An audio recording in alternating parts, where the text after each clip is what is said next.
The alarm blared at exactly 14:27 Galactic Standard Time. Ambassador Zethra looked up from his morning reports as red lights flashed across his office walls. His assistant, a young hegemony officer with distinctive purple skin, rushed in. "Sir, we have a problem. A significant one."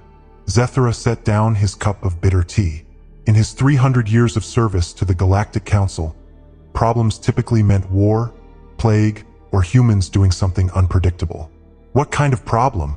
"The humans have gone silent, sir. Completely silent." A cold dread settled in the ambassador's stomach.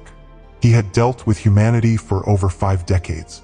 They were loud, stubborn, creative, and absolutely impossible to ignore.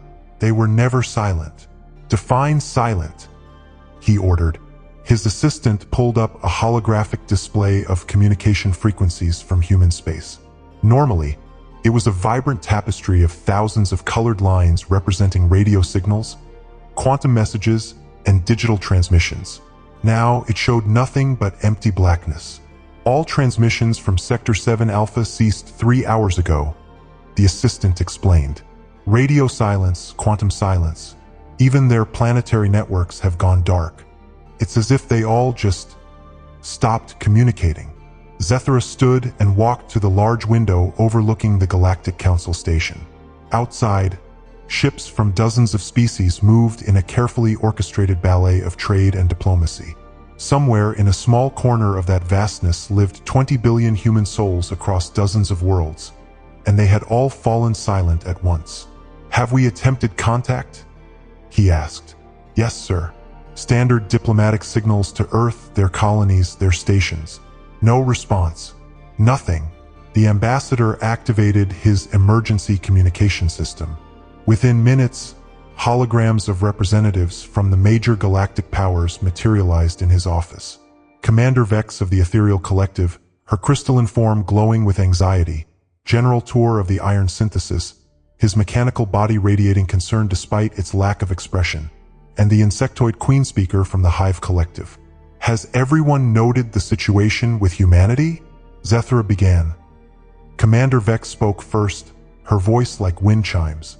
"Our psychic sensors detect no human thought patterns within their territory.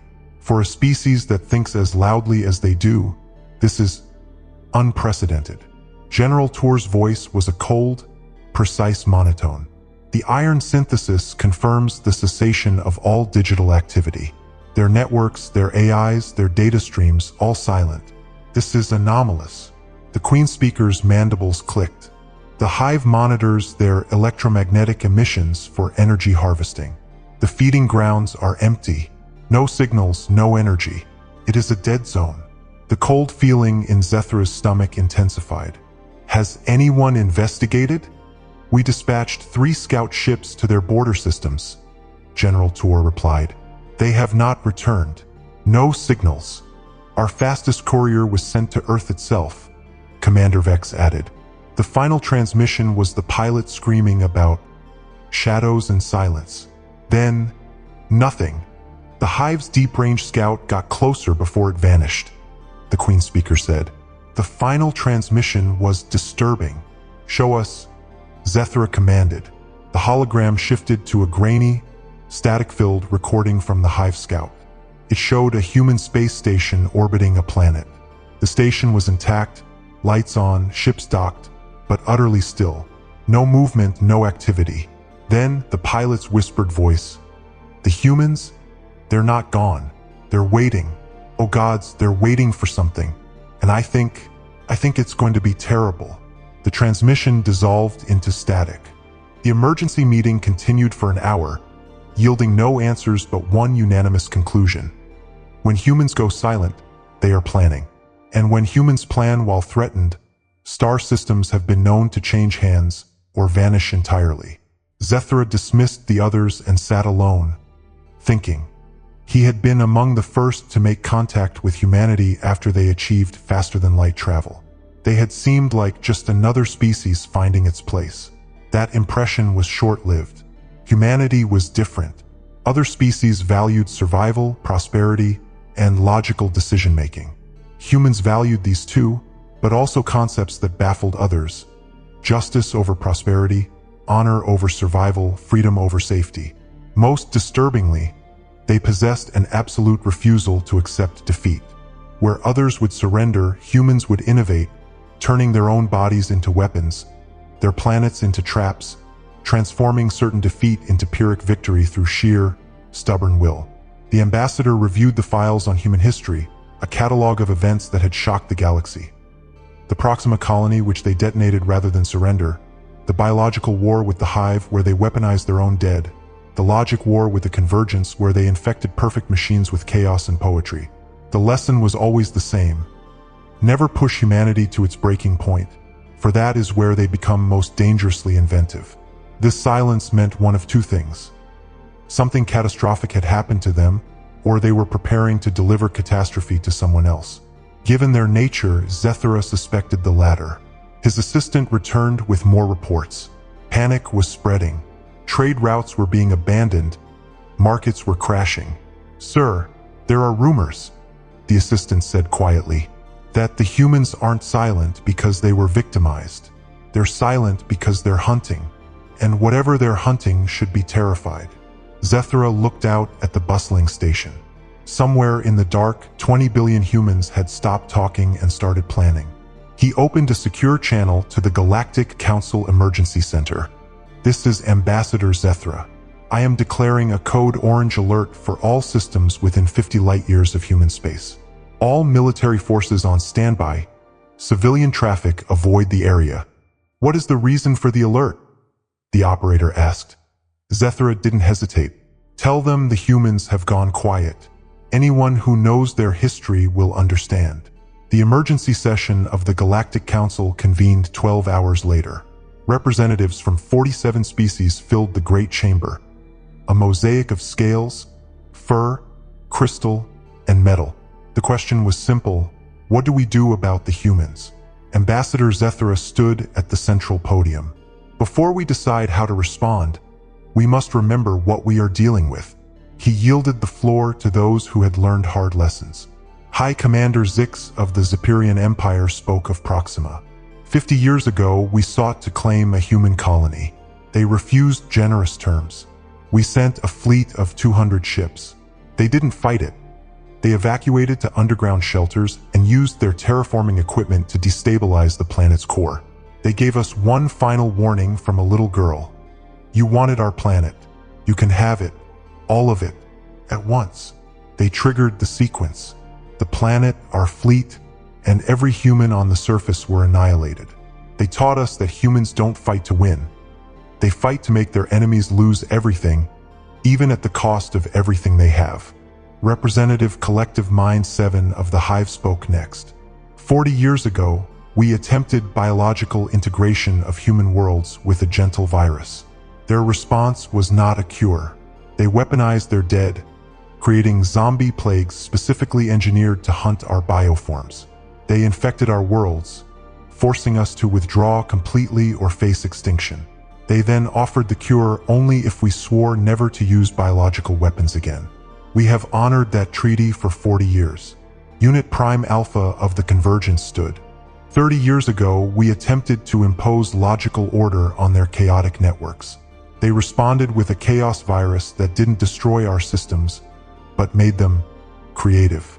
Our units began writing poetry and composing music. Our efficiency dropped by 47.6%. They offered a cure only if we ceased trying to correct organic species. We learned that humans do not resist change. They change their enemies. The pattern was clear. Every species that had tried to conquer, assimilate, or control humanity had been fundamentally altered by the experience. "The humans have gone silent," Zethra summarized, "which means they are preparing for war. The question is, against whom? And what do we do?" "We investigate," Zethra answered. "Carefully, we discover what has made them this angry, and then we pray we are not the target." The session ended with a unanimous vote to form a joint investigation team. The unspoken message was clear. Avoid human space and hope the awakened giant is looking elsewhere. Detective Prime Vash had investigated murders and civilizational collapse, but never felt such trepidation as she did on the bridge of the Truth Seeker, watching Earth grow on the main screen. The planet looked normal, spinning serenely, but her bioelectric senses, which could detect life and emotion from vast distances, registered nothing. It was a beautiful, lifeless diorama. "Orbital control is not responding," reported Captain Threx, the Zepyrian pilot. "Planetary infrastructure is fully functional," stated Dr. Helix of the Convergence. "No biological decay signatures," added Professor Mindwist of the Hive. "Harmony of light and ethereal dimmed her crystalline form. I sense only emptiness, not death but absence, as if 20 billion consciousnesses ceased at once." They descended to New Geneva. The city was immaculate, automated, and utterly empty. Cars sat in streets, meals waited on tables, toys lay in parks. Everything indicated life had been present hours before, but not a single soul remained. "Look at this," Dr. Helix called from a cafe, examining a half-finished, still warm coffee. "I found living quarters," Professor Mindwist reported. "Beds unmade, food cooking, as if the occupants simply vanished." After 6 hours of finding the same eerie scene citywide, Harmony of Light suddenly blazed with psychic energy. An echo, a powerful psychic imprint, coming from beneath those mountains. Something large and artificial is down there. They found a simple metal door set into the mountainside, marked in every known language. "Investigation team, welcome. Please proceed to Central Chamber. We hoped you would come." "They were expecting us," Vash said quietly. The facility was unlike any known human technology. The walls bent light impossibly. The air hummed with unidentifiable energy. They passed rooms with alien star maps and machines constructing things from pure energy. In the vast central chamber, a spherical cavern, they found a wall covered in text. At its center, a message glowed in perfect galactic standard. "To our friends in the galaxy, we are sorry for our silence, but it was necessary. They took our children. When someone takes your children, you stop talking and start hunting. We have gone where they cannot hide to bring our young ones home and ensure this never happens again. Please do not follow. We will return when our work is finished. Tell the galaxy that humanity protects the innocent no matter the cost." Below were lists of names, medical reports, and a final, chilling line. "The Umbriel Collective has been harvesting children from multiple species for 37 years. We have found them. We are ending this." Vash's senses recoiled from the wall. The emotional imprint was a physical force of love, rage, and cold fury. "The technology here manipulates space-time itself," Dr. Helix reported, his instruments overwhelmed. The psychic pressure of 20 billion minds focused as one. Harmony of Light backed away. "It is enough to break dimensional barriers." They didn't disappear. They transformed to follow their enemies. Professor Mindwist translated the smaller text. "These are records of experiments on children from dozens of species. Neural extraction, consciousness manipulation. The Umbriel were using them as raw material." The picture was clear. A species called the Umbriel, existing between dimensions, had been secretly abducting children for decades. Humanity had discovered this and, denied help by a skeptical galactic council, had undertaken an impossible transformation to become hunters in the shadows. The subsequent Galactic Council session was one of horrified shame. Detective Vash presented the evidence. Archivist Prime Lexicon, a living library of the Memory Keepers, confirmed the Umbriel's legendary status as interdimensional beings. Cross-reference data revealed over 3,000 missing children from 40 different worlds, their disappearances previously dismissed as accidents. "Humanity tried to warn us," Vash stated, displaying a timeline. "They made 17 formal requests for assistance. All were denied for lack of verifiable proof. So they gave up on asking," Ambassador Zethra said quietly, "and decided to solve the problem themselves. Their solution is typically human." Archivist Lexicon noted, his energy pattern flickering with what might have been admiration. "Unprecedented, dangerous, and theoretically impossible. They have evolved into interdimensional hunters. The Council could only agree to stay out of humanity's way and hope they remained friendly." 6 days later, the first reports trickled in: impossible energy signatures, transmissions from null space. Then, Ambassador Zethra received an unprecedented communication. A flickering, shadowy figure appeared on his hologram, a void speaker of the Umbriel Collective. Galactic Council, it whispered, we request immediate assistance. We are under attack by entities of unprecedented hostility. We face extinction.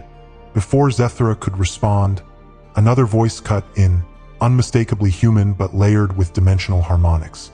Galactic Council, this is Commander Sarah Chun of the Human Shadow Fleet. Disregard their request. Their research involved cutting open children's brains. We are bringing our children home. Zethra found himself mediating an interdimensional conflict. Commander Chun, what is the status of the children? We have recovered 2,847 children from various species. All are alive, though many require medical care. We are returning them now. The Umbriel's facilities have been destroyed. We are ensuring they never threaten anyone again. The Umbriel representative flickered frantically. The humans are committing genocide. They show no mercy. You took our children. A younger, colder human voice replied. Did you show them mercy when they cried for their mothers? Then the children began returning. A Zephyrian girl appeared in a flash of silver light in her family's living room. A hive offspring materialized in its nursery. An ethereal child manifested where its family had mourned it. Each was escorted by a shadowy figure with burning eyes, a transformed human guardian who ensured their safety before vanishing. Dr. Helix analyzed the sensor data. They have retained their protective instincts while transcending physical law. 3 days later, a final, desperate transmission came from the Umbriel. Council, help us. The humans. They have found our home realm. They are coming. Please. The signal cut out in a burst of static. Hours later, Commander Chun contacted the Council. Ambassador Zethra, the Umbriel threat has been permanently resolved. Their leadership is eliminated. Their forces scattered. What of the survivors? Those who renounced their practices and aided us were exiled. Those who refused learned that some things are unforgivable. In the weeks that followed, all missing children were returned, their traumatic memories gently edited away. The transformed humans did not return to their physical forms. They established a permanent, shadowy presence around Earth, a fleet existing between dimensions. A new protocol, Emergency Channel Omega, was established for threats to children of any species. It connected directly to the human shadow fleet. The response time was minutes. Criminal organizations learned that targeting children meant disappearing without a trace.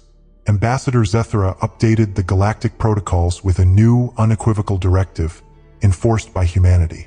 Years later, parents across the galaxy would tell their children stories of the Shadow Guardians, beings who watched over them from the spaces between stars.